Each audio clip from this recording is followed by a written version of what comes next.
ప్రియమైన సహోదరీ సహోదరులకు ప్రభు పేరిట వందనాలు. మీకు మీ కుటుంబానికి యేసుక్రీస్తు యొద్ద నుండి దీవెనలు ఆశీర్వాదములు మెండుగా కలుగునుగాక. ఈరోజు యేసుక్రీస్తు యొద్ద నుండి మీకు బంగారు మాట, దేవుని వాగ్దానము. సత్యమును సమాధానమును ప్రియముగా ఎంచుడి. జకర్యా 8:19. సత్యము అనగా నిజము. నిజము నిప్పులాంటిది అని మన పెద్దోళ్ళు అంటారు. కాబట్టి ఎప్పుడైనా నిజం మాట్లాడండి, నిజంగా జీవించండి, నిజంలో బ్రతకండి, నిజంగా మీరు నడవండి, నిజమే చేయండి.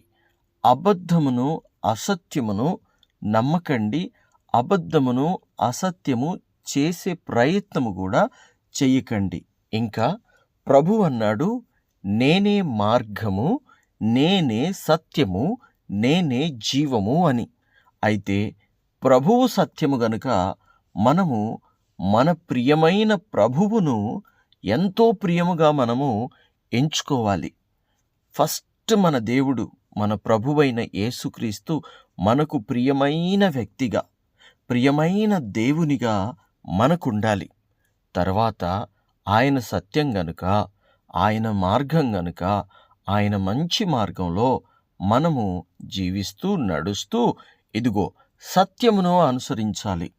మోసపూరితంగా జీవించొద్దు, అన్యాయంగా జీవించొద్దు, అక్రమంగా జీవించొద్దు, చెడు విషయాలకు తావివ్వొద్దు. అక్కడ ఈ విషయాలన్నిటికీ మనము తావిచ్చినప్పుడు సత్యమును మనం కోల్పోతున్నాము. సత్యము లేనప్పుడు మనకి సమాధానం అనేది దొరకదు. దేవుని ప్రియ బిడ్డలారా, సత్యము సమాధానము అనేవి జీవితంలో ఎంతో ప్రాముఖ్యమైనవి. మన జీవితంలో అది లేదు, ఇది లేదు, ఆ వస్తువు లేదు, ఈ వస్తువు లేదు, ఆ లోటు ఉంది, ఈ లోటు ఉంది మనము ఆలోచించడం కాదు. ఇవన్నీ తాత్కాలికమైనవి. ఓకే, ప్రభువు అవన్నీ అవసరాలు తీరుస్తాడు. అసత్యముతో మనం అటువంటి అవసరాలను తీర్చుకుంటే అది తాత్కాలికంగా అవసరం తీర్చబడుతుంది, అల్పకాలంగానే అది అవసరం తీర్చబడుతుంది. కానీ మనము సత్యముతోనూ సమాధానముతోనూ ఉన్నప్పుడు మన అవసరమును ప్రభువు శాశ్వతంగా తీరుస్తాడు. ఏదైతే లేదు అని నువ్వు బాధపడుతున్నావో నువ్వు సత్యంగా జీవించు, నీవు సమాధానంగా జీవించు. లేదు అనే దానిని నీ జీవితంలోనికి ప్రభు తీసుకొస్తాడు. దానిని అల్పకాలముగా కాదు కానీ శాశ్వత కాలముగా ప్రభు నీకు దయచేస్తాడు. చాలామందికి నెమ్మది లేదు, కారణం జీవితంలో సత్యం లేదు. చాలామందికి ఆ కుటుంబంలో కరువులు, కారణం జీవితంలో సత్యం లేదు. చాలామందికి మనిషికి మనిషికి మధ్య, భార్య భర్తలకి మధ్య, పిల్లలకి తల్లులకి మధ్య సత్యం లేదు. అంటే సమాధానం లేదు. అంటే వారిద్దరి మధ్యలో ఎవరిలో ఒకరిలో సత్యం లేదు. అంటే ఎవరో ఒకరిలో యేసుక్రీస్తు లేడు. ఎవరో ఒకరిలో యేసుక్రీస్తు లేకపోవడం వలన, ఎవరో ఒకరిలో నిజం లేకపోవడం వలన, నిజాలు మాట్లాడకపోవడం వలన, అబద్ధాలే చెప్తూ, అబద్ధాలనే ప్రేమిస్తూ, ఇష్టం వచ్చినట్టుగా జీవిస్తూ ఉండడం వలన సమాధానం అనేది భార్యాభర్తల మధ్య ఉండడం లేదు. తల్లి పిల్లల మధ్య కూడా సమాధానం ఉండకపోవడానికి గల కారణం ఏమిటంటే అసత్యము. కాబట్టి అసత్యమును మనము విడిచిపెట్టి సత్యమును మనము ప్రియముగా ఎంచాలి. అప్పుడు సమస్త విషయాలలో ప్రభువు తప్పక మేలు చేస్తాడు. దేవునికి స్తోత్రం కలుగునుగాక. ప్రమోషన్ కావాలి, సత్యంగా జీవించు. బాగా చదువుకోవాలి, సత్యంగా జీవించు. మంచి ఉద్యోగం సాధించాలి, సత్యంగా జీవించు. ఒక ఇల్లు కట్టుకోవాలి, సత్యంగా జీవించు. ఒక పొలం కొనాలి, సత్యంగా జీవించు. ఒక స్థలము కొనాలి, సత్యంగా జీవించు. ఇదిగో జీవితంలో ఎదగాలి, సత్యంగా జీవించు. ఇంకా నీ పిల్లలకు మంచి భవిష్యత్తు కావాలి, నువ్వు సత్యంగా జీవించు. దేవుని బిడ్డ, నువ్వు సత్యంగా జీవిస్తే దేవుడు నీ జీవితంలో సమస్త విషయాలలో మేలు చేస్తాడు. సత్యంతో ఉంటే సరిపోయిందా?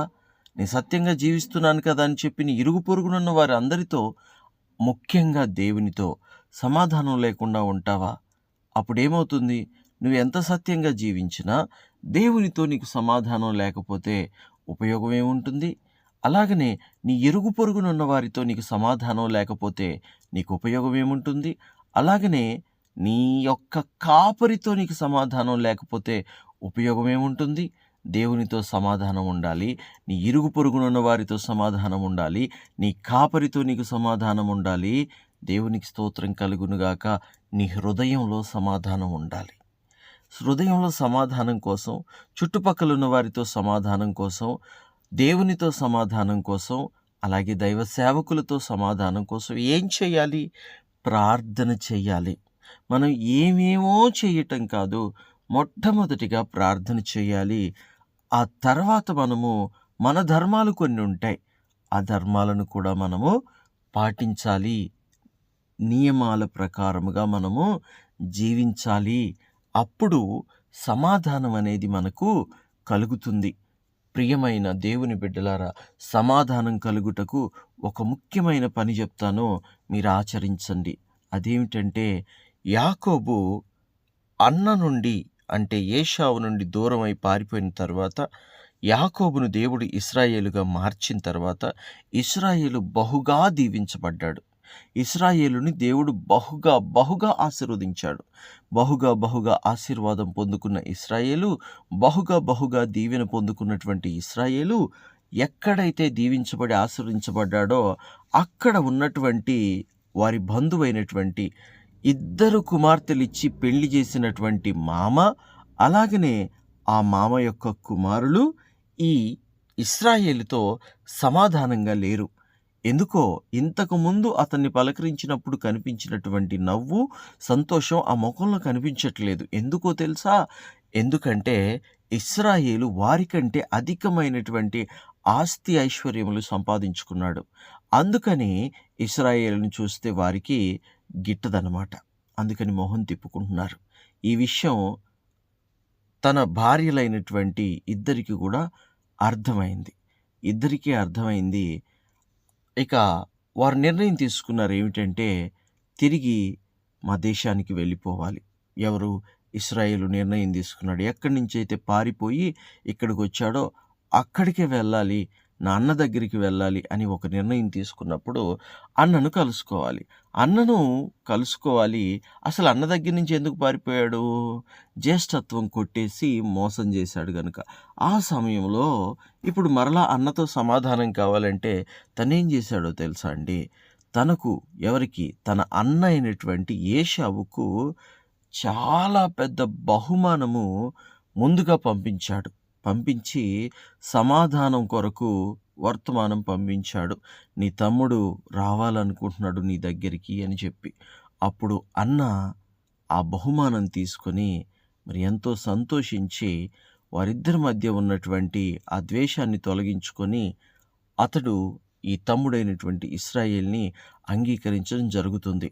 అయితే ఏశావును దేవుడేం విడిచిపెట్టలేదు. ఏశావును కూడా దేవుడు దీవించాడు గనుక ఆ బహుమానాల వైపు అతను చూసినా చూడకున్నా ఇతనైతే ఫస్ట్ బహుమానం ఇచ్చాడు.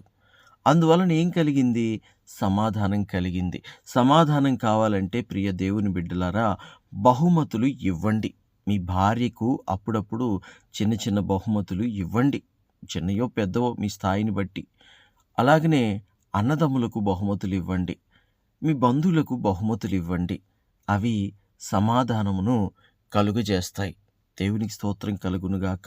మరి దేవునితో సమాధానంగా ఉండాలంటే దేవునికి కూడా అంతేనండి. నీ సమయం ఇవ్వాలి, అలాగనే నీ జీవితం ఇవ్వాలి. నీ జీవితంలో జరిగే ప్రతి విషయంలో ప్రభుకి అధికారం ఇవ్వాలి. అప్పుడు ప్రభు సంతోషిస్తాడు. అప్పుడు ప్రభు నిన్ను దీవించి ఆశీర్వదించగలడు. నీ జీవితంలో సమాధానమునివ్వగలడు. అన్ని విషయాలలో దేవుడు మేలు చేసి నిన్ను ఉన్నతమైనటువంటి మంచి స్థితిలో నిలువబెట్టగలడు. దేవునికి మహిమ కలుగునుగాక. కాబట్టి ప్రియ దేవుని బిడ్డలారా, సత్యంగా జీవించండి. రెండోది, నీ ఇరుగు పొరుగునున్న వారితోనూ, దైవ సేవకునితోనూ, దేవునితోనూ, అలాగనే నీతో నీవు నీ ఇంట్లో ఉన్న వారందరితోనూ సత్యంగా, సమాధానంగా, సమాధానంగా జీవించండి. మరి దైవ సేవకులతో సమాధానంగా ఉండాలంటే అంతే కదండి. దైవ సేవకులకు కూడా మరి కానుకలు ఇవ్వడము నేర్చుకోవాలి. ఎందుకంటే దైవ సేవకులు కన్నీరు విడిచి మీ కొరకు ప్రార్థన చేస్తారు. దైవ సేవకులు భారంగా మీ కొరకు ప్రార్థన చేస్తారు. మీ స్థితిగతులు ఎలా ఉన్నా దైవ సేవకులు మరి మీ గురించి ప్రార్థన చేస్తారు. మీరు ఎక్కువగా కష్టాల్లో, శ్రమల్లో, బాధల్లో ఉన్నారంటే ఇంకా ఎక్కువగా ప్రార్థన చేస్తారు. ఇంకా ఎక్కువగా మీ గురించి దేవుణ్ణి వేడుకుంటారు. అంత భారంతో, అంత కన్నీరు కార్చి దైవ సేవకులు మీ గురించి ప్రార్థన చేస్తున్నప్పుడు అటువంటి దైవ సేవకుల్ని నిర్లక్ష్యం చేయవచ్చా? వారికిని కూడా మనకు అంటే మీకు తగినటువంటి, మీకు శక్తి సామర్థ్యం కలిగిన దాంట్లో శ్రేష్టమైన కానుకలను ఇస్తూ ఉండాలి. దేవునికైతే దశమ భాగము, నీ సమయము, నువ్వు జీవించే జీవితంలో ప్రభువుకి అధికారము తప్పనిసరిగా ఇవ్వాలి. అది నీకు ఆశీర్వాదం, అది నీకు దీవెన. యెహోవా మాట విన్నవాడు ఎవడైనా సరే తలగా ఉంటాడు కానీ తోకగా మాత్రం ఉండనే ఉండడు. ఈ విషయాన్ని నీవు గమనించాలి. ప్రార్థన. తండ్రి, మీకు వందనాలు. దేవా, మీకు స్తుతులు, స్తోత్రాలు. ఎంత చక్కని వాక్యం, ఎంత చక్కని మాటలు ప్రభువా. అవును తండ్రి, జీవితంలో కావాల్సిందేంటి? సత్యంగా జీవించాలి. సత్యం మమ్మల్ని స్వతంత్రులను చేస్తుంది. అలాగనే స్వతంత్రంగా ఉంటే సరిపోయిందా? సమాధానం ఉండాలి కదా. సమాధానం లేకుంటే ఉపయోగం ఏముంది? అసలు జీవితంలో ముఖ్యమైందే సమాధానం. మా హృదయానికి సమాధానం ఉండాలి. మొట్టమొదటిగా నీతో సమాధానం ఉండాలి. రెండోదిగా ప్రజలతో సమాధానంగా ఉండాలి. ఇంట్లో భర్తతో, తల్లిదండ్రులతో, పిల్లలతో, అందరితో సమాధానంగా ఉండగలగాలి. తండ్రి, అట్టి జీవితము, అట్టి కృప, అట్టి ధన్యత ఈ వాక్యం విన్న ప్రతి బిడ్డకు అనుగ్రహించి, ఇక్కడున్న ప్రతి ఒక్క బిడ్డని నీ కృపకు పాత్రులనుగా ఎంచమని యేసుక్రీస్తు శ్రేష్టమైన దివ్యమైన నామములో ప్రార్థన చేయుచు ఉన్నాము తండ్రి. Amen, amen, amen.